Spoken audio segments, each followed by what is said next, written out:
नमस्कार दोस्तों, मैं हूं आशीष बघेल और आप देख रहे हैं आपका अपना चैनल द अहिल्या दस्तक। दोस्तों, हाल ही में एक खबर बहुत तेजी से वायरल हो रही है कि चंदा गडरिया जेल से रिहा हो गई।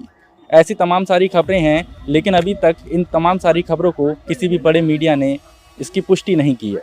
लेकिन आज हम आपको सारी कहानी बताएंगे, कैसे चंदा गडरिया का जीवन जेल में रहा, कैसे वो जुर्म की दुनिया की बेताज बादशाह बन गई। इस कहानी को जरा गौर से देखिए। शिवपुरी के जंगल भी एक समय गडरियों का नाम सुनकर थरथर कांपा करते थे। वक्त के पहिए के साथ सब कुछ बदलता जा रहा था।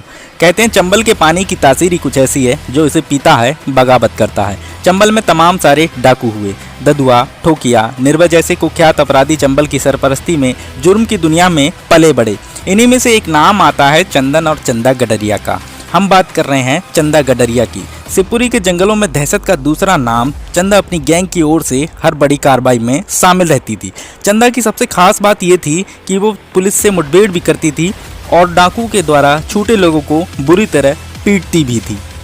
गिरोह की पकड़ से छूटे लोगों की माने तो चंदा चंदन से भी ज़्यादा खूंखार थी। चंदा को ब्रांडेड जीन्स टी शर्ट पहनने का बहुत शौक था। दरअसल चंदन चंदा का ममेरा भाई लगता था और भाई होने के नाते वो अक्सर मिलने आया करता था। चंदा के घर वालों ने चंदा की शादी पड़ोस के गांव के ही एक बीरपाल नाम के व्यक्ति से करा दी थी। पुलिस की पूछताछ में बताया कि चंदा का ससुर चंदा को बहुत टॉर्चर करता था। चंदा ससुराल से बहुत ज़्यादा परेशान हो चुकी थी। आखिरकार चंदा को मायके आने का मौका मिला। वहाँ उससे मिलने उसका ममेरा भाई चंदन आने लगा। चंदा ने चंदन को अपनी आप बीती सुनाई। चंदन की चंदा के साथ भाई होने के नाते नज़दीकियाँ बढ़ने लगीं।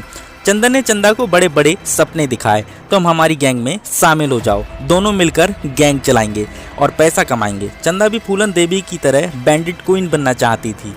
चंदा ने अपनी आंखों में बैंडिट क्वीन बनने का सपना संजो लिया और फिर क्या था, दोनों लोग बीहड़ में कूद गए और उसके बाद तो दोनों ने घर की ओर रुक कर नहीं देखा।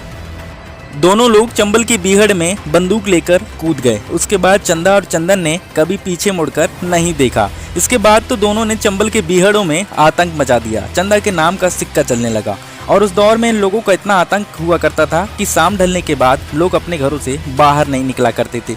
लेकिन एक छोटी सी गलती ने सब कुछ बर्बाद कर दिया। साल 2016 में चंदन की पुलिस से मुठभेड़ हो गई। दोनों तरफ से सैकड़ों फायर हुए और उसी में कुछ गोलियां चंदन के सीने में जा धंसी और आतंक का पर्याय कही जाने वाला चंदन उसी दिन ढेर हो गया। लेकिन चंदा भागने में कामयाब हो गई। लेकिन कुछ ही दिनों में पुलिस ने चंदा को गिरफ्तार कर लिया। साल 2019 में चंदा की जेल में तबीयत बिगड़ने पर उसे स्वास्थ्य चेकअप के लिए ले जाया गया। वहां मीडिया और पुलिस के सामने चंदा ने कहा चंदन उसका ममेरा भाई लगता था। लेकिन मीडिया ने उसके भाई और बहन के रिश्ते को हमेशा गलत दिखाया और अब वह जेल से बाहर निकलना चाहती है और राजनीति में हाथ आजमाना चाहती है। राजनीति के माध्यम से लोगों की सेवा करना चाहती है। और हाल ही में चंदा के जेल से छूटने की खबर बहुत तेजी से तमाम सारी मीडिया चैनलों पे वायरल हो रही है। लेकिन ये खबर अभी तक किसी भी सार्वजनिक मीडिया ने नहीं उठाई है, ना ही किसी संवैधानिक रूप से इसकी घोषणा हुई है। हालांकि गडरिया समाज के काफ़ी सारे लोगों ने चंदा की रिहाई के तरह तरह के दावे किए हैं, लेकिन पुख्ता सबूतों के ना मिलने के कारण द अहिल्या दस्तक इसकी पुष्टि नहीं करता है। धन्यवाद साथियों, अगर कहानी अच्छी लगी हो तो चैनल को लाइक एंड सब्सक्राइब करना बिल्कुल ना भूलें।